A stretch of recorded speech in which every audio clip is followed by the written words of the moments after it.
E finalmente Lovecraft Country teve a sua estreia e já comprovou que valeu a pena a espera. A série, criada pela Misha Green e produzida por ninguém mais, ninguém menos do que o J.J. Abrams e o Jordan Peele. Sim, é o Jordan Peele.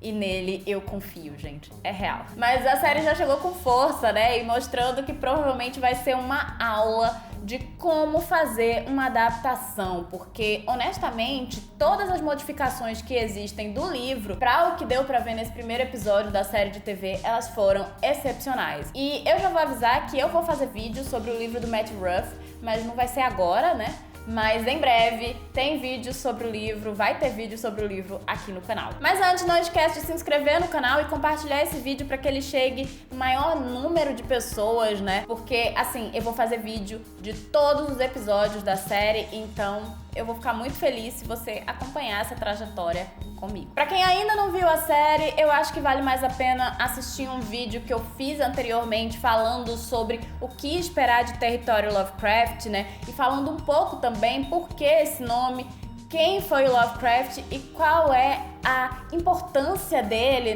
dentro dessa narrativa racial que é o que a série propõe. Agora, se você já viu o primeiro episódio, vem comigo que a gente vai comentar tudo que pra mim fez esse episódio ser incrível e ser uma aula de como adaptar um livro para as telas, de como fazer modificações no material original, mantendo a essência que foi criada ali dentro daquela obra, Nesse episódio, a gente tem a apresentação dos 3 personagens principais, e eu gosto muito de como a série faz isso. A gente já começa com Atticus, que é um cara, que foi pra Guerra da Coreia e voltou. E é ele, que une os 3 protagonistas. Ele tá indo pra Chicago pra encontrar o tio porque ele recebeu uma carta do pai e, na verdade, o pai desapareceu. Só que aí, ao longo do episódio, a gente vai vendo que ele não tem uma boa relação com o pai, Ele tem muita mágoa desse homem, na verdade. A gente vê no início que, na verdade, assim, o tio dele, o George, é praticamente como um segundo pai pro Atticus. E a relação dos dois, na verdade, é bem bonita, é bem interessante de se ver. Terminando o trio de protagonistas, a gente tem a Letitia, que é a única mulher, desse trio principal. E a gente ainda sabe pouco sobre ela, mas assim, a gente já consegue, desde o início, observar que ela é considerada a ovelha perdida da família. Só que a gente também observa que ela não segue todos os padrões pré-estabelecidos para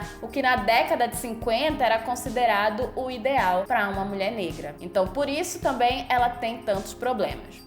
Esse é um episódio de apresentação, diga-se de passagem, um episódio que realmente mostra muito bem quem são esses personagens, os seus anseios, mas já coloca o público dentro da trama. E isso é muito importante e é uma grande qualidade da série. Já faz com que a gente fique intrigado desde o início com o que está acontecendo, com aquela narrativa e com os mistérios que permeiam também a road trip desses 3 personagens, O Atticus, o George e a Letitia. O final, ele traz uma surpresa que realmente faz o espectador se perguntar se ele vai conseguir aguentar até a próxima semana para poder assistir o próximo episódio, sabe? Mas assim, a série vai além. Com protagonismo negro, Lovecraft Country faz questão de falar sobre racismo. E a série não é sutil em nenhum momento, sabe? Deixa claro que vai usar esse período de entretenimento para criticar as estruturas da sociedade, as estruturas do racismo de forma enfática. E vai mostrar claramente quem é que se beneficia desse tipo de estrutura, sabe? Inclusive, o uso das histórias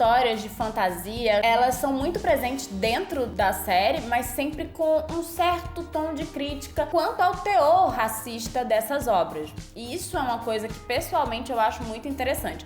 E o uso do Lovecraft no título da obra não é, assim, por acaso. E também não é pra elogiar o autor. Ok, a gente tem nesse primeiro episódio um gostinho do tipo de criatura que o Lovecraft costumava colocar dentro das suas obras, dentro dos seus universos, mas mas até essas criaturas, elas aparecem em uma situação clara de racismo. Então tudo tem um contexto de racismo, sabe? De crítica ao racismo, de expor essa realidade. A série vai criticar o Lovecraft sim, e já faz isso no seu primeiro episódio, e não é de forma sutil. Ela deixa claro, inclusive, que vai criticar os admiradores do autor que fazem questão de esconder ou minimizar o seu racismo. Mas como alguém que escreve um poema com o nome On the Creation of Nigger, que seria algo como da criação dos negros, o termo niggers é extremamente pejorativo, e nesse poema ele descreve os negros como seres bestiais. Pois é extremamente problemático.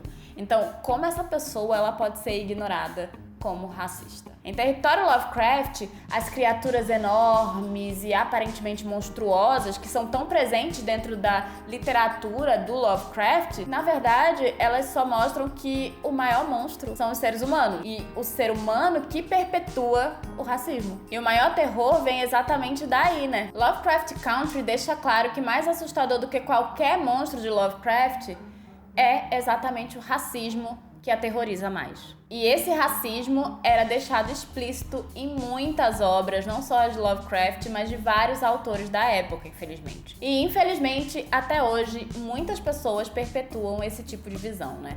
Não vejo como fator principal da série criar mistérios que não possam ser descobertos rapidamente pelo espectador. Pelo contrário, eu acredito que a gente vai descobrir rápido tudo o que vai acontecer.